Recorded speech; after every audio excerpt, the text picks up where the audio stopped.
Good evening, everyone. Started.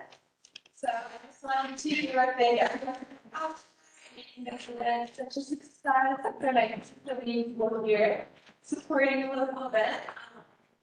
But I'm Maya. I work in the Madison Conservation District. I'm the news guy of Watershed Tour.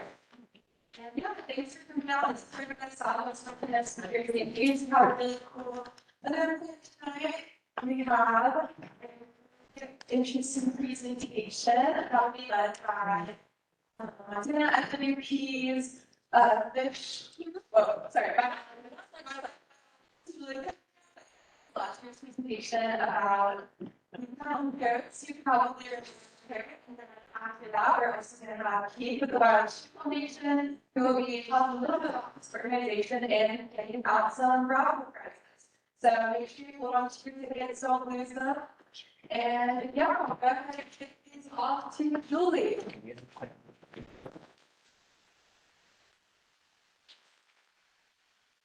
Thank you, guys. So I've had some folks from the audience say that they'd rather I not use the microphone. So let me say, would you rather I use the microphone or am I not? Yes, microphone. Okay. All right, let's start with the next one, please. Bighorn Sheep are species I'm excited to work with. I'm a wildlife biologist for fish, wildlife, and parks, and I mainly work with ungulates, the hoofed animals. So last year I talked about this year it's Bighorn Sheep. I love the mountain ungulates. These guys are amazingly iconic. This picture was taken by Hunter Frankie right here in Madison Range, up on the top of Skyline Ridge. Just a gorgeous shot of these ranches with extreme terrain, and it's lovely to see where these amazing animals go. So whether you're a launcher, there's something about a Bighorn Sheep that evokes wilderness, wild places, beauty, and challenge. But also a species in need of conservation. So when I talk tonight about the Sheeps, it's really hard to know the natural history of the animals that surround us. And I'm also going to talk about the challenges with conserving this particular species. Bighorn Sheep are incredibly tall animals, but there's places where they have some weaknesses they need help. Next slide, please. So Bighorn Sheep are in the family, and they're cousins to mountain goats that are really closely related to domestic sheep and goats. So mountain goats are kind of off there, like they're still. But Bighorn Sheep are really closely related to domestic sheep and goats. Domestic sheep and goats came from Europe, and North American wild sheep are a little different. And this is an important slide that you'll find out later when we talk about some conservation challenges, particularly and how diseases transmit between these related animals. Next slide, please. In space biology, I'd like to make sure everybody has the terminology. I know that we've got some folks in this audience who are incredibly knowledgeable about Bighorn Sheep already, but some folks that may be visitors to this area sometimes confuse Rocky Mountain goats and Rocky Mountain Bighorn, and it's like, no, Bighorn Sheep, mountain goats, different species. We have rams, ewes, and lambs. I took all of these pictures myself from Madison. Bighorn Sheep are twins, pregnant. Next one, please. Oh, and by the way, you know, right, it's still alive. It's hard to swear. Adult rams weigh over 100 pounds, and they do have horns, which is the biggest character, like your fingernails, and over a horns, which grows its whole life. And because of that, you can age them by the rams. The reason, if you ever take a ram with the biologist tell you this, and they have 1.5 or 2.5. The 0.5 is because lambs are born in the spring, but then when winter rolls around, their horns stop growing. They're nutritionally stressed, so they're not putting energy to make bigger horns. Their horns can stop growing during winter. Because of the nice little embryo marks. Rams can live more than 10 years old. I've seen them as old as 14. Next slide, please. But a 10-year-old ram is critical. Ewes have horns too, but you can't really age them. Sometimes you can see a ewe alive. Yeah, I mean, like people with this, she's probably 10 years old, and you can age that on her teeth. I know that sheep on harder. Ewes weigh a lot less than the rams, 140, 180 pounds. The time of year they breed is in late November, December.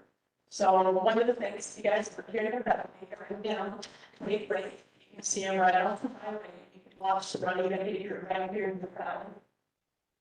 Like I mentioned, I'm born in May, and ewes live a little longer than those rams. Those aren't able. They're like 40 pounds. They're incredibly heavy. So when you think about it, it's expensive having those horses. They don't live on this long. And the relative injuries, use them for a little bit. Next one, please. Bighorn sheep are generally raised for 70 to 80 breaths. But they need a lot of different species depending on their location, time of year, what's green, what's available. They really the marks, which is like the one colors, and the really cows, which is like shrimps. Next slide, please. So this brings interesting questions about bighorn sheep conservation, like what did they look like during the times of most acquired, and what do they look like today? So back to the break and the Montana PBS special back to the break were done by previous wildlife biologists on the history of our crown extent program species restoration in Montana, and it has to resources if you don't get a chance to look. So since 1890, most of the species that are notifications, that's when we're a lot of sheep that are down in those breaks. There were some species. But in 1930s, there's probably any sheep. They just disappeared. Now that's not coming because through the late 1800s to the early 1900s, there was market hunting. So that means if you were an early settler, a pioneer, you were going to kill more domestic livestock to eat or to sell as food. What you were going to do is you could go out and go hunting and you take your wild pig. And sheep are pretty used to other winter ranges, and then you have to do it. Disease, range competition, subsistence hunting. So there time after, especially after World War II, when Montana Fish Wildlife Parks began to grow with game laws and regulating species harvest and restoring species, there weren't many on the landscape. Next slide, please. This stuff just shows all these different years of all these different kinds. We moved sheep all over the place. The take sheep from where they are relatively vulnerable and move on to restore them to the habitat where they makes sense. We're really good for other species. Next one. And then, so you can see that by 2008, the penetration emerged and the sheep numbers improved. We went from 1,000 sheep to over 6,000. I have that North Star, 2022. Our statewide numbers have dropped, and we can talk about one and see why in a minute. Next one. But no, game managers have the same tools, traffic transfer. Last year, you learned how a successful traffic transplant was establishing outputs of Madison Range. Traffic transplant actions in your proper populations here at Madison Range. Traffic transplant work for maybe too well, maybe some people in some places. But sheep by comparison, it kind of worked. But why not work? Next sentence. That is the major question for wildlife management. And I'll talk about all of this background knowledge now. I want to plant that question in your mind. And then you can go through slides about research, disease, what Montana Fish Wildlife Parks has been doing in the past and plans in the future. Next slide. Montana has a bighorn sheep conservation strategy.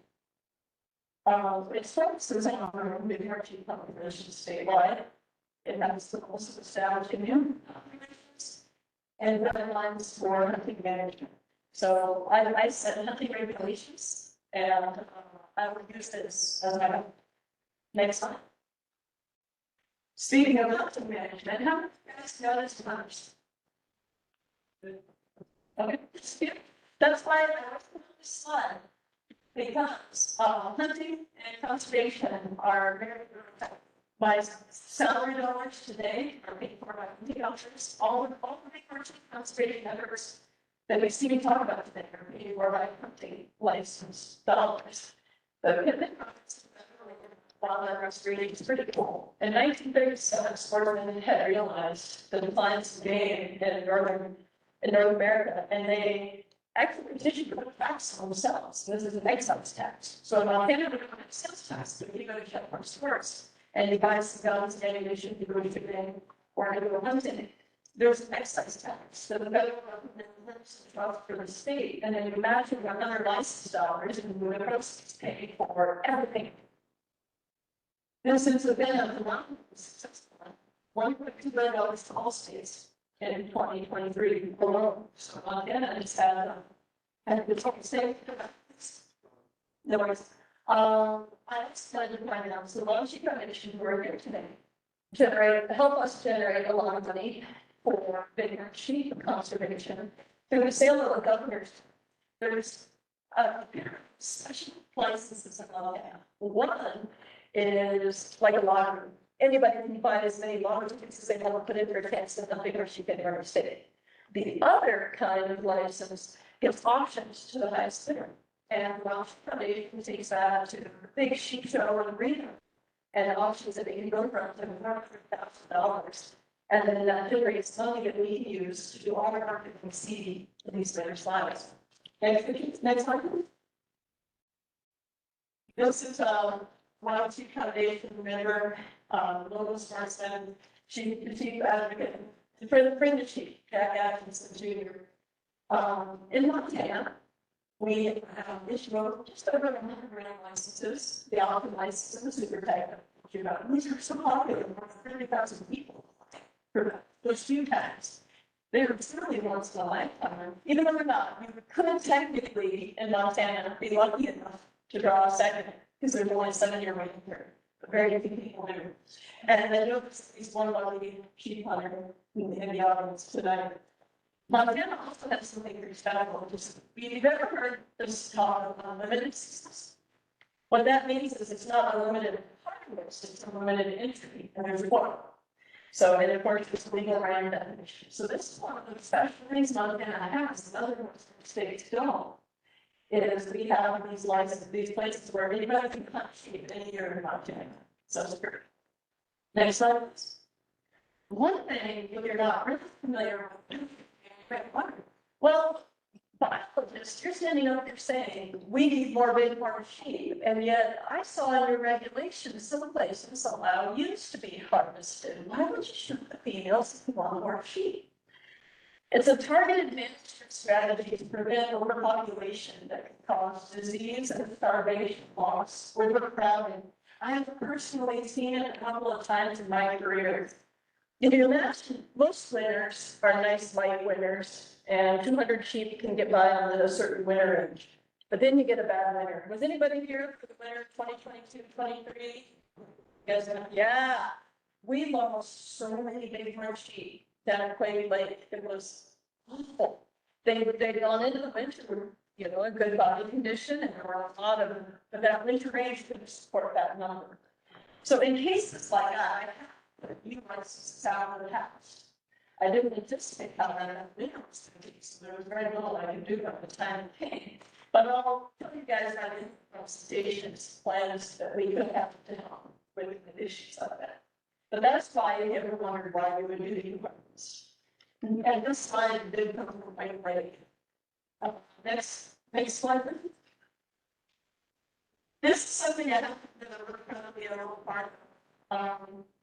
Western States Fish and Wildlife Agency. So I work for the Fish and Wildlife Agency. There's a group called Western Association, and they have groups of people who get together and talk about wild sheep and goat issues. And I got to go this year. I got to go to the labs, learn about how they manage doll sheep and mountain goats. And everybody came from Western states, so I could talk to the different Bighorn people. It's a neat group of people, some of the best biologists in the world. They get together and you can learn from each other about how states are managing. So this collaborative works to understand challenges related to disease, habitat management, biology. So a lot of it we're learning. I'm going to really Montana for you guys tonight. And I'm gonna be Madison Mountain, because to be honest, the Madison Mountains are very right. And you know, we're part of this, we're part of this bigger picture of conservation. Next slide, please. And you guys thought, I wish I had more printed copies. FWP has moved away from doing a whole lot of printed copies because it saves sportsmen's dollars, but it's available online. If any of you guys really like the science, this publication was put out by my old graduate advisor from MSU, Dr. Don Garrett, who lives in Madison part-time. And this report has got so much about habitat, disease, micronutrients, transplants, habitat, and genetics, and I'll reference it throughout this talk. But if you guys are able to get a recording of this, or this PDF may be available, or you can just email me, I can send you this link and you can look at that report yourself. It's really well done and fun to read if you really want to learn about the science of sheep. Next page, please. All right, so let's show you guys. I talked about where our funding comes from, and I talked about the challenges we're trying to surmount, all the stuff we're trying to learn. So I want to bring to you guys some slides that show what it looks like. This picture was actually the Spanish piece, the North Carolina Madison Range. We were doing a Bighorn Sheep capture to take swabs for you to call a sheep. This would be a helicopter development, a specialized capture crew that goes all over the world. These guys are the pilot will fly, the gunner will shoot a net, and then they bag up the sheep and then they deliver them to us on the ground to take our samples. Next one, please. But this one, this is kind of a fun one. That we captured sheep right here at Quaint Lake in the last valley. This is called a dog net. We accustomed them to feed or net. And next one. Very volunteers saying that's heavy. We can put that down and all the sheep go flat. And it's really fun. I have so many volunteers from the community. And I kind of love it. We've got sportsmen and women and the game wardens. We get sometimes the lots of guys want to get the biggest I am. And I'm like, you get that, Graham. I'll do that right there. Okay. But if you can talk with these one more time. I want you guys to like see the man, just let me go. Yeah, next year, and then okay, now switch again. I just like to look it up in the room, and then spreading way down. This is a great way to capture them. Almost no injuries, no mortalities. So we did have, you know, the net, and almost no injuries to the people. Almost. Okay, next one. So these sheep are not top. They're just physically long. We monitor their breathing, we monitor their temperature, and we take blood samples. When we take swabs, any of you guys have ever had some of those fluid tests, moving bottle tests, COVID tests, where they say, yeah, we use that machine. That's me. Next slide, please. Here's a collared sheep that we really know if she's still alive on the ground. So you guys can go see her, we put on those people identify their colors, singing of those colors, so that we can track the individuals. These GPS colors are pretty great. They take locations, and I can check out where the sheep are, and they email me if there's mortality, and it helps us learn about factors influencing their survival. It goes back to disease, if one's dead, then I can figure out movement, where they walk on the landscape, and that helps us learn about their needs.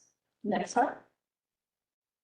So these slides aren't really clear. Here's why mountain lions, they're good. We have to take some of the distance. So you can see them around the big, and look at that, with belly dragon in the city front. He just had a big meal on that sheep. This other one is a really colored sheep, cash feather streaks. You guys know mountain lions. You're definitely familiar with having cash and berries. That sheep was so fresh, out of it. I made less than one of these ewes. I was kind of wondering where that came from as I went into his or her dinner. Mountain lions were a big deal in the Madison. They were pretty around. We also saw injuries from avalanches, injuries sustained during roof kills, and we saw a little bit of disease. Next one. All right, now that y'all have had the pizza, here's a couple more slides. And yeah, I'm a little, yeah, sorry for right there, but I do want you to see what we see as biologists. This is why we take this seriously. It's sad to see a beautiful animal that is so sick it can't. It's tragic. There's nothing good about it. And if you're around you see as long as it's got the yellow mucus, that is bacterial volume. So, you know, look at this tree. It can be caused by parasites, like lungworms. It can be caused by bacteria.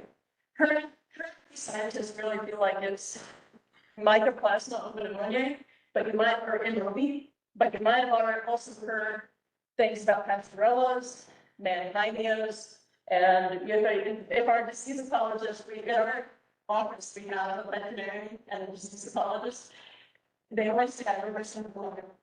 They're like, the toxin gene, it's either toxin positive or negative. There's a whole complex of bacteria. So it's big. Next slide, please. Why does that bacteria in Bighorn sheep, where does it come from? Why can we get these epidemic dives? Like I got on my last slide, bacterial pneumonia can kill 90% of our herd. Domestic sheep goats evolved in Europe and Asia. So when they came to the New World, they carried pathogens that New World native sheep were unfamiliar with. And so those pathogens, those bacteria, can really damage them. And why their immune systems just aren't good. They didn't know. Next slide. Sometimes populations are covered. Here's an example of the Bighorn sheep was really good, and then we got an epidemic die-off in French. But within about 20 years, 30 years, when you came back. Next one. But sometimes they don't. This is a die-off, similar time frame. The population went up and then up. Well, and 20 years later, it still hasn't recovered. Why? Next one. There is no vaccine. There's no medicine or antibiotics. It's a helpless feeling when you're a biologist and you start seeing sick sheep because you can't help it. There's no way to treat a herd. It's in fact, next slide. Large documents can it could be related to, they happen around the same time. There is contact with sort of the pattern, whether it's domestic sheep and goats, introductions of new strains of mycoplasma. So here, we'll talk about this. Or changes in contact patterns between wild herds. Next one. And this huge list is things that can influence how bad the disease event can be. And you can know this makes sense, right? I mean, the population is super duper dense. This is going to be worse. If their population is really stressed out for some reason, it could be worse. The weather that year is really bad. There's a lot of things that can influence. Micronutrients is an interesting one. There's been a little bit of research, but in the Madison and other places in Montana or Greater Yellowstone are selenium deficient. Selenium plays a role in immune systems. So there's a lot of interesting research being done in that regard. Next one. So, across Montana have been exposed to this stuff, and there's different strains. So this whole site that important things are Bighorn sheep and all these other colors. There's a ruby toxin, the manhinium, the Beersteenia. There's so many all these different things showing different things that have been exposed to. But exposed to doesn't mean they're infectious, and it doesn't mean they're going to die. But if you took a sheep that's been exposed to all this stuff and moved them up to like Montana District 1 or 2 where they haven't been exposed to all different things, you can kick off the diet. And it was even more interesting. And so if you take instead, like talking about 7 there, makes it a better one, that they get different strains. Because there's lots of different types of delivery, I guess, just like there's all types of equipment or E. coli. But it's sort of it's me, the sugar enough. And the fact that we're making these types of companies, when ours is meant, doesn't mean anything. Next time. But the latest slide I showed you, how much interest on Mars back in the day we were sheep was. We didn't know. In the 1940s, microbial complexes and bacteria. We didn't know. But it makes you wonder. But it's moving. Really spreading pathogens and using pathogens. In Madison, we have a little correlation. But who knows? In the bad winter of 96, 97, we had a big die. In 94, 95, we moved a bunch of sheep into the buildings to try to augment it, to try to bolster numbers. But the numbers tanked. We had movement of new sheep in. We didn't know enough back then. And we had a terrible winter. And we had enough. Next. So today, what does that mean? Yeah, this is a little land that was moved right here in the maps. We'll hopefully do some story about that. And we works to try to do routine herd development monitoring. So we go out and we capture it, we small. Anytime there's a mortality, I'll try to collect it, or kill a hunter kill, I'll swab it to test for diseases. Our wildlife health lab and research unit will capture sheep around the state and monitor what's going on with the pathogens. We are just now than ever before in proposing next locations because now we know about these pathogens, about these diseases. We are cautious when moving Bighorn sheep near where large groups of domestic sheep are not being. Because it's a source of potential infection that could result in die-offs to really challenge the success of the population. This is something that surprised me when I first learned it, but it makes sense now, so I don't know if you guys heard this. But Bighorn sheep like to wander, and particularly young rams, they recognize domestic sheep as like, oh, they're like me. They actually are attracted a little to them. We actually should kill those bighorn, and it sounds awful. Why would you do that? Bighorn, why would you kill that bighorn? But the purpose is so that bighorn is to take the disease and to take it back to the herd, and then we end up with them. So it's a long mitigation and communication we can do. There's plenty of room for Bighorn sheep and domestic sheep to operate in Montana. We're not saying, but with mitigations, the weather box, and I'll think about a study again this talk. And communication, we can work. Next one. So if you have the slide over, no one brings pictures. This is the Madison Range from here. This is the Bighorn from here. I was doing a Bighorn sheep telemetry flight. And it was August, so we had dusting snow. And in this big and beautiful country, this is where some of you guys down, this is down here today, was where all of these peaks, in search of Bighorn sheep. This is where that gone. And Bighorn have been integral to all this research that I've been talking about. And I'm going to tell you this more about this more longer. Next one. Yeah, this is genetics. Some people of you from that report. What's kind of neat is I looked at more. So the kind refers to how similar different these herds are, and all those cows are aware of the baby sheep in the past. When I divided it, you guys were the Spanish piece that they were not them.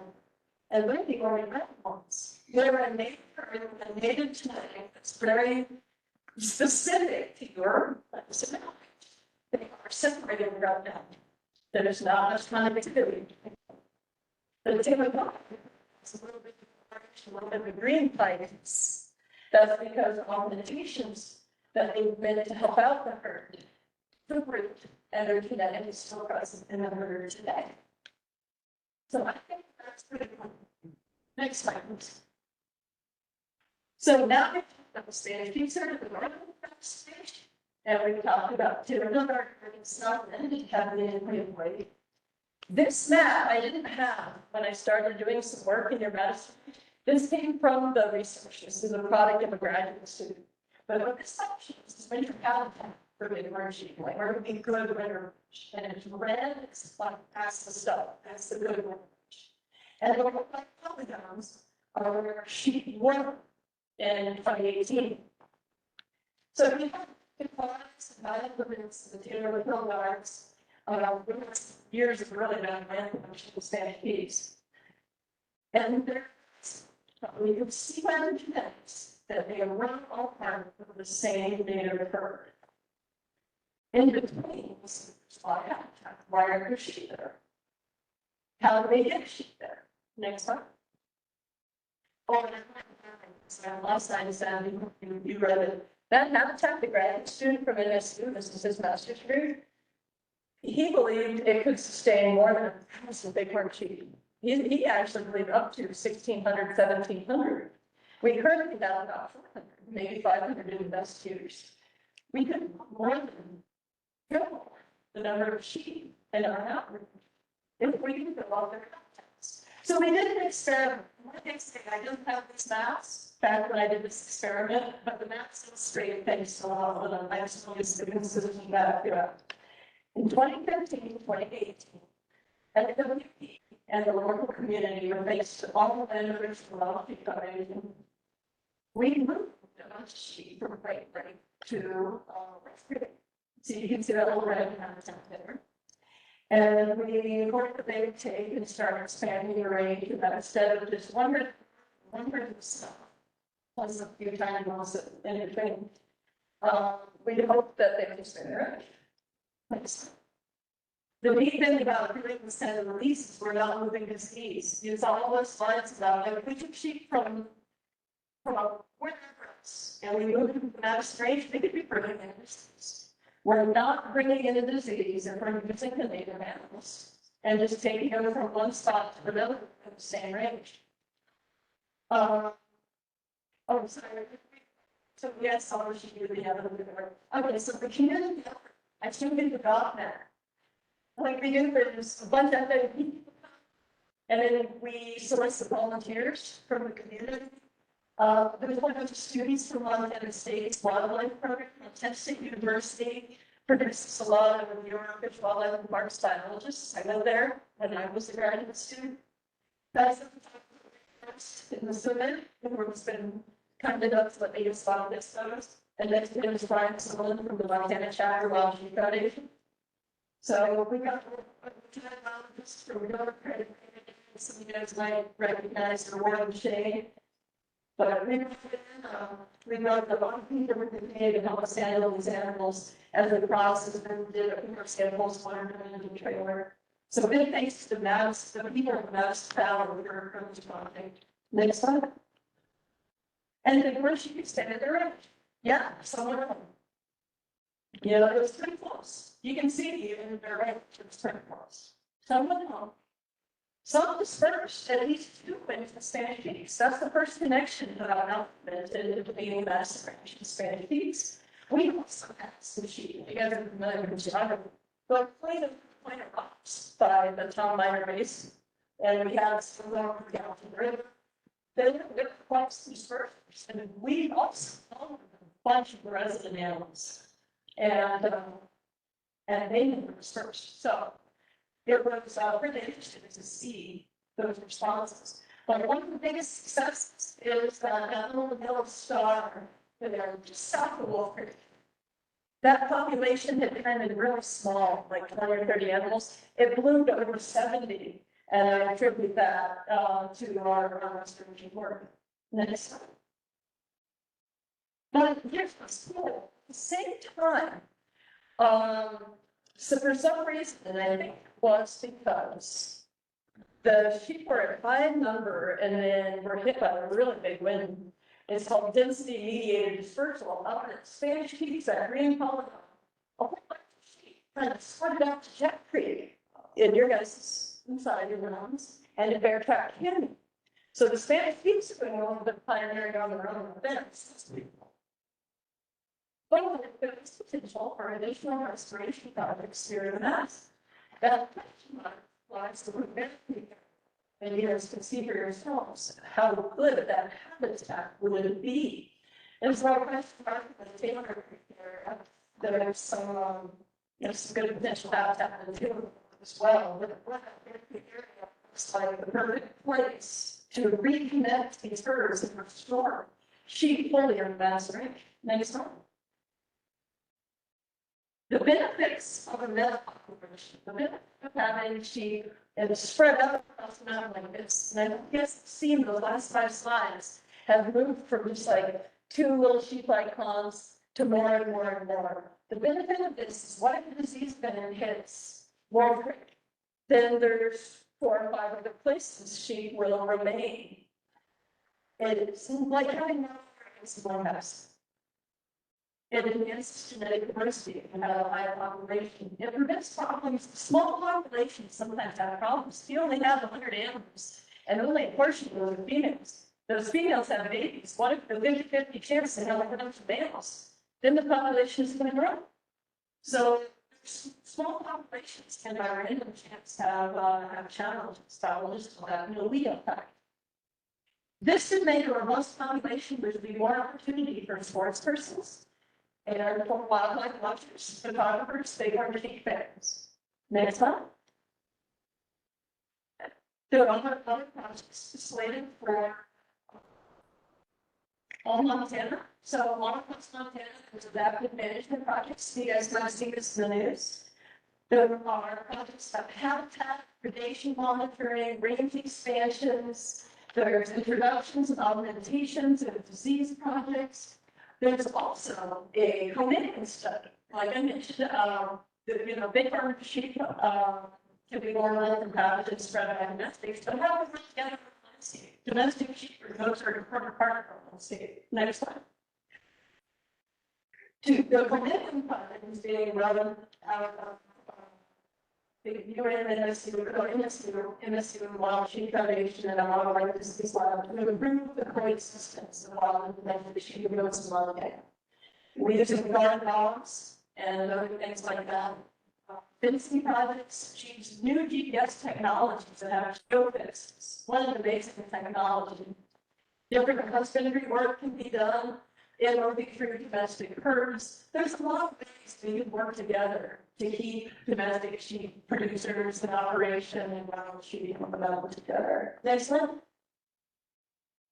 So looking into the future, extended populations within mountain ranges rather than between might be a really good way to approach conservation because you're not introducing pathogens, you're not moving pathogens between mountain ranges. If you're working with animals that already have the migratory tendencies, animals that already have whatever disease they have the genetics of the area, they have the behavior, they know the landscape. This might be a route to restore sheep in many places.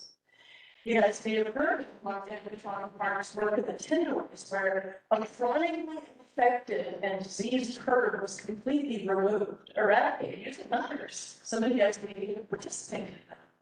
And then restored from scratch. The concept of that is some research has indicated there could be chronic carriers used who aren't going to die, but we're going to spread it out in kind of the typhoid barrier.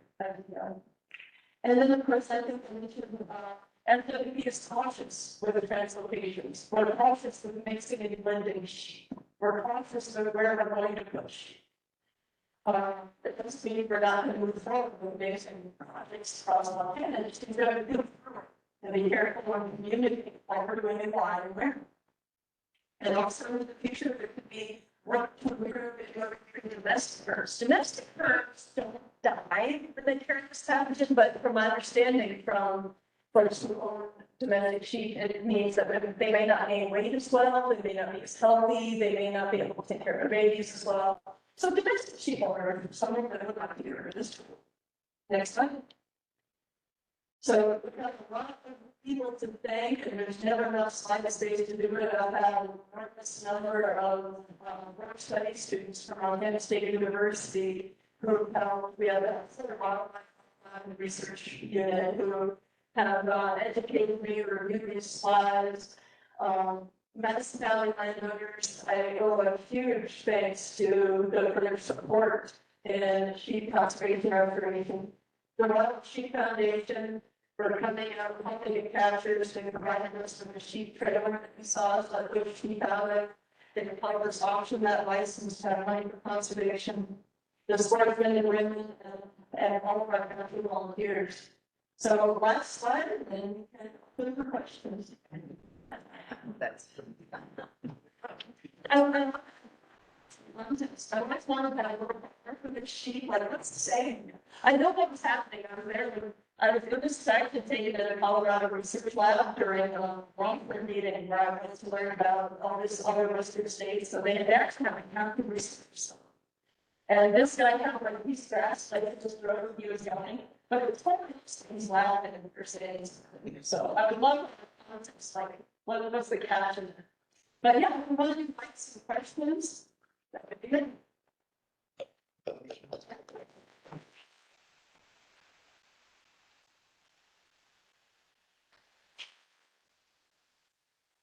I see one. Thanks for being here. Slow down on what's going on the college here, especially mobile industrial. But I have a question about transplants for moving, sheep in about the range. Do you do any stepped up for non-invasive predator management in those areas just to get move those sheep into? I understand there's some research out that says new sheep in a new area don't do well with big fat mountain there that's slide. You're exactly right. So it's interesting you bring that up, and if you guys are really interested in this, stay tuned, because the project I mentioned about moving sheep potentially in the Bear Creek area, we're going to start going public with that. We're going to start an EA process, public. We're going to look for scoping and feedback, and I know that that's what we're going to get. And I've brought that to my bosses. I think biologically we should do it. Where it gets hard is that there's a federal rule that we cannot use PR for predator control. So we need to be clever about it.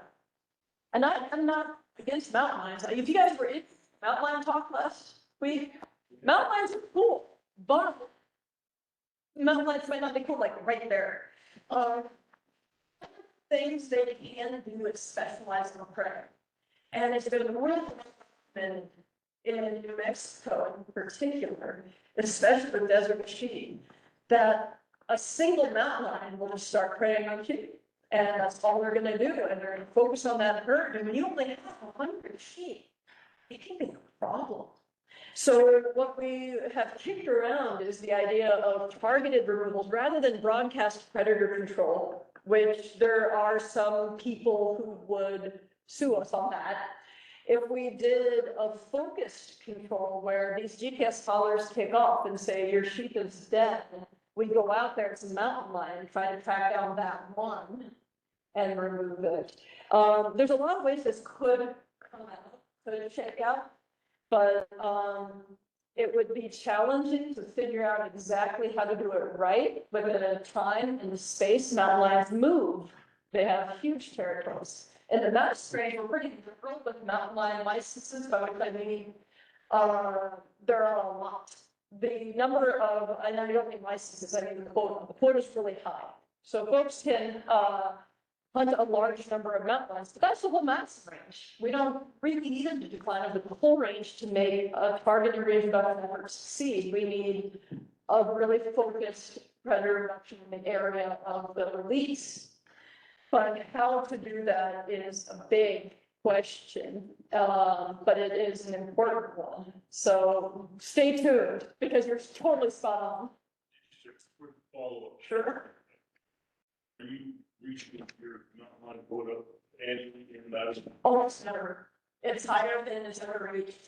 Challenges in Madison include the wilderness, like if there's any houndsmen in the audience, a lot of houndsmen like to have snowmobile access to places, so they can look for tracks. The presence of wolves, people are afraid to carry a dog where the wolves are. Sometimes folks are looking for a trophy cat, the big male. Sometimes it's the females that are killing the sheep. So again, we kind of get into we don't just need to eradicate mountain lions, because there's a community of folks who really enjoy mountain lions as well. But we need to be targeted. But yeah, we're never meeting our quotas. They just got raised to 17. The district is enormous also. It goes from the Spanish Peaks all the way to Executive Mountain Lion District. Great questions, great questions. Thank you. To tag on that, I've got to tag on it, talk about bears and wolves with the sheep, especially around Bear Creek. Oh, yeah. And the second one, do pathogens live in the soil? I haven't studied yet, and I would love if my counterparts in the health lab, the disease ecologists are here. I don't think they do. I think it needs to be nose to nose. We have had instances at Beartail Canyon where bighorn sheep have been in the same pasture where domestic sheep were. And I checked with our vet at that time, and she said, there's no contact, we're not worried about it. But I will tell you, like, when I take that sheep trailer, I clean it and scrub it before I put sheep in it. From the last. The second part of your question was about bears and wolves. And all my time studying sheep, and I studied them in the peaks and in the hill guards with these radio collars, I saw a coyote kill, and I saw at least 2 instances where the wolves took a kill from the cat. So that was interesting. And I can, tell the story about how I knew that. But cats kill in specific ways and feed on things in specific ways. Like they catch it, they eat from the shoulder. Wolves eat from the rear. Wolves explode a carcass. They pull it everywhere. It's and the lion is attached. So I've had 2 instances where wolves steal. The reason I think mountain lions are a bigger deal on sheep than wolves is wolves are chasing the predator, and sheep are over the where it's harder for the wolves to get them. But an ambush predator like a mountain lion can plump off those. But wolves are, they're happy to steal what they can steal, and they can run off a cat. It is interesting. Some of you guys might not know, mountain lions on average weigh more than your average wolf, but wolves have a pack, and one big cat isn't going to stand its ground against a big pack of wolves, so it's going to get out of there and let the wolves take it. So then you ask the question, is that mountain lion going to kill another sheep as long as it's food on? So let's influencing things that way. Good questions. Good questions. And I haven't predation on a sheep yet. Doesn't mean it doesn't happen, just maybe less. Yes? Any sign at all that they're developing any natural defense against the diseases? Boy, that's another good one. Especially against that, is it would make sense that the pathogen would eventually get to the point where the sheep would like it. Is there signs of that? I think maybe. And again, I wish my colleagues in the disease lab were here to answer that. But I think maybe that's something that we should keep watching for, and that would be the best case scenario. And so on the back. You mentioned the Great Lake area, very often see them at a very specific time of the day. Now, we seem to on the road, for the minerals or nothing. Oh, yeah, and that was something I left out in my talk, and I said, I'm going to why does she come to the room? They absolutely all themselves. So Montana Department of Transportation, they don't salt the road. There's salt that in their antivirals that keeps it from breathing and stress on the road, and also the snow and ice. And she love salt. So they have road the road living. And that's exactly what we're doing then. Yes? How many sheep are you moving to create a new population in a new area? When we do a transplant, we would move between 20 and 50. Yeah, there's been some research that indicates if you can get up to 50, it's more likely to succeed, but it's hard to have any population ready to be healthy. So some things to consider doing is 20 one year, 20 another year, and to try to reach that level, because it's the Great Lake, for example, It's 200 sheep on page 50, but it's 150 sheep. I'm going to take any more than one because I don't want it to take too long. Great questions. Would you put dog walks out so they wouldn't go? Yeah, that's called diversionary sloping. And it's interesting, because I just had a huge conversation with this guy named Kim Poole from British Columbia. Diversionary sloping has better ground rules than it does for sheep. What it seems that sheep do is they'll just eat that salt and the road salt, they'll all. Yeah, with goats, they seem like it, like, oh, I'll just stay here and I don't have to look at people. The sheep don't seem to mind as much. And it's called diversionary sloping. Yeah, right. With the Bear Creek, the potential new herd at Bear Creek, would that be a part of hunting district 301 or 302 or a whole new hunting district? That would be a part of 301, most likely, but that's to be determined. And like I say, this isn't set in stone. We're starting to communicate, we're just starting to do the outreach on it, there will be a public process in EA, comment periods, all that. So, yeah. Uh-huh. So I know with domestic sheep, when you add two herds together, usually one of those two herds will become the dominant herd and push the other herd further down the pasture. Cool. Do you see that when you take like 21 years and add 20 another year? You have a problem with the two herds all the time? We haven't yet, and I'm speaking from our transplant to Wolf Creek, and some of you guys might know FWP did a transplant in the Little Bells. And I don't think that they observed that either. So that's a good question, though. That's what we should watch out for. There's a new professor at MSU named Justine Becker who's interested in behavioral ecology, and that would be exactly the kind of thing she'd be interested in studying. Good point.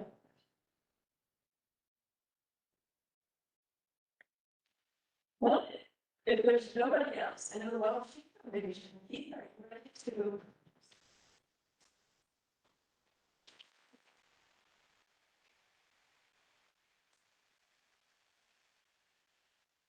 Thank you for that great presentation, very educational, hoping folks learn a whole lot more about your sheep, our sheep here in the state, and the conservation, the efforts that are being put forth on their behalf. But I can tell you, and I'll talk about a little bit of moving parts, but wild sheep conservation simply would not happen without passionate people like you.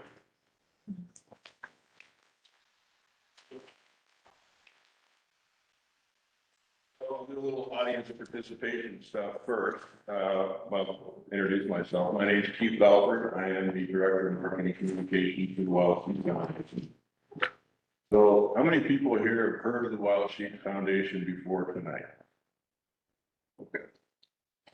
How many know where the world headquarters of the Wild Sheep Foundation is? Okay. World headquarters is in Bozeman. Actually, Four Corners. I live here in Ennis and I commute in Four Corners, which was kind of cool because I'm right there when I hit Bozeman. It's not that bad of a drive. How many people know where the world's record, the largest bighorn sheep on record, came from? This gentleman here. Wild Horse Island, Montana. Largest bighorn on record is from Yorkville. So, a little bit about the Wild Sheep Foundation. We were formed in 1977. And we were formed by a group of concerned sportsmen that realized that wild sheep were not recovering at the rate of some of the other species that we talk about. Our elk, our mule deer, our antelope, doing the great novel kind of covering our era of extinction, or another way to put it, late 1800s to early 1900s. A lot of pressure was put on, especially our game species. Like you mentioned, get commercial market hunting. That was a career for a lot of people. You could just go out and shoot as much and whatever you wanted, and you could sell the meat, you could sell the hides, you could make a living. We lost a lot of wildlife to unregulated sport hunters. We just didn't know. Our forefathers, pioneers, the people that explored the West, moved west, moved into a land of abundance. They felt this was just an inexhaustible supply of game. Game was rich and everywhere. So that took its toll. And then we also had a lot of wildlife lost to habitat. We were draining wetlands, tilling prairies, shaping the landscape to better suit our needs, growing agricultural crops. As you mentioned, we brought domestic livestock west with us, cattle and sheep in this case, and she covered that pretty well as far as what happened with wild sheep. But the reason why the Wild Sheep Foundation got going is the realization that, hey, we just weren't recovered. You saw those maps. Not a great story. Not a lot of sheep back in the 40s and the 50s. And so this group of sportsmen got together and said, well, we're going to do something about this. And they quickly learned that the reason why much wasn't happening for wild sheep is that wild sheep weren't paying their way. There wasn't enough of them for agencies like FWP to issue a number of tags and licenses. And as you hopefully know, that pays for a lot of wildlife conservation in not only Canada, but in all states and provinces.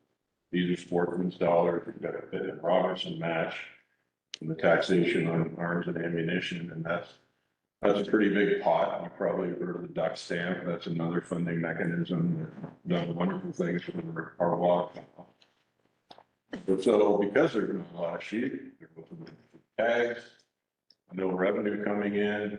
The state agencies, couldn't afford biologists like Julie to focus on sheep, couldn't afford GPS collars, couldn't afford lab testing, couldn't afford helicopter captures, drop nets.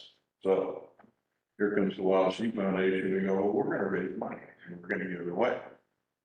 That's essentially what we do. We're a facilitator. We raise money from, various sources, mainly from sportsmen. But we also have people a lot like yourself that are passionate about sheep that will donate $25, $10, whatever. And then we take that money and we distribute it back out to state, provincial, tribal, territorial wildlife agencies or run their wild sheep program, dedicate that to wild sheep. So since 1983, which is as far back as the numbers I have go, we've raised and directed over $100 million for wild sheep restoration. And that's a pretty big chunk of money. And it's all going to areas of greatest need. We have a grant and aid program that we run. State agencies like Julie works for, apply for grants for specific projects they want to do. Hopefully we'll be able to help with the project here in Madison when that comes up. And we allocate that money out to what we call mission programs. Steve should have grabbed this number, but of that 100 million, I think Montana's received close to 10 million of that. Julie had a slide up there about the auction tag. That's one of the main ways that we raise money. We get with states and provinces and tribes to have sheep. They'll give us one of these tags to market and sell for them. Happy to say that the record for one of these tags, and keep in mind, this is the opportunity for one person to go hunt a special. The record up until this past year was $480,000 for a month. This year we had one gentleman that bought a Colorado tag and a New Mexico tag for $600,000 a piece. Wow. Crazy. But all that money goes back to the state agency, which is from us. And $500,000, over $500,000, that's quite a lot of good sheep. So that's who we are, that's what we do. We're a membership organization. I said the international headquarters, because we do work in other countries where there are wild sheep and goats, primarily Central Asia. we call it the stands, Kyrgyzstan, Kazakhstan, et cetera. And we help them. We're very far along in what we call the North American model of wildlife conservation in terms of the science behind it, how to do it, how to regulate hunting, how to use hunting dollars to raise funds. And we're helping those countries, we're helping export this model that we have here that's restored all of wildlife to those countries so that they, not only the local people see value in their wildlife and want to see them protected and make revenue from it, and helps rural communities and so on and so forth. There are 4 species of sheep in North America that we focus on. Unfortunately, we lost our Bighorn sheep. They are extinct.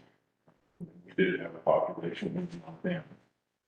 And as Julie's talked about, Bighorn sheep are what we have here. Go further south, there's desert Bighorn sheep, so that's, Arizona, New Mexico, Texas, California, and down into Mexico. Bighorn sheep, Colorado, Utah, Wyoming, Montana, obviously, Oregon, Idaho, Washington, southern British Columbia, southern Alberta. Those are our big ones. As you go further north, we've got 2 species of what are called thin-horn sheep. And that's Stone's sheep. They live exclusively in central and north British Columbia. And then Dolphin, that's the white sheep. And they're in the Yukon, Northwest Territories, and in Alaska. And so we, accumulate this money and we distribute it out annually. We'll do, I think it's 9.4 million this year that we'll give out to state, provincial, and tribal and territorial agencies. As I mentioned, our world headquarters is there in Four Corners. It's right across from Sims. Pronghorn Trail, we're open 8 to 5 every day, and weekends, but you're more than welcome to stop by. That one, brand that I talked about is in our headquarters. It's a life-size mount. There are other sheep and other interpretive things to look at there. We're welcome and encourage you to stop by if you're interested. Certainly when Julie gets to her project here, the word will come out for volunteers. I can tell you from firsthand, there's nothing more rewarding than being part of a capture and a translocation and seeing a new herd established. Seeing those critters run up to the high peaks and stand there and go, okay, this is new, but I like it. So hopefully that's going to be coming soon. I appreciate your time. I appreciate your passion and your interest in wild sheep. And I've got some door prizes to give away. So did anybody not get a door prize ticket? We're pretty diligent about that. Stuck it in your pizza. It's my lovely assistant. My wife, yeah. Like I said, we live here in Ennis, so we're happy to be here amongst our neighbors. So, pull out those tickets.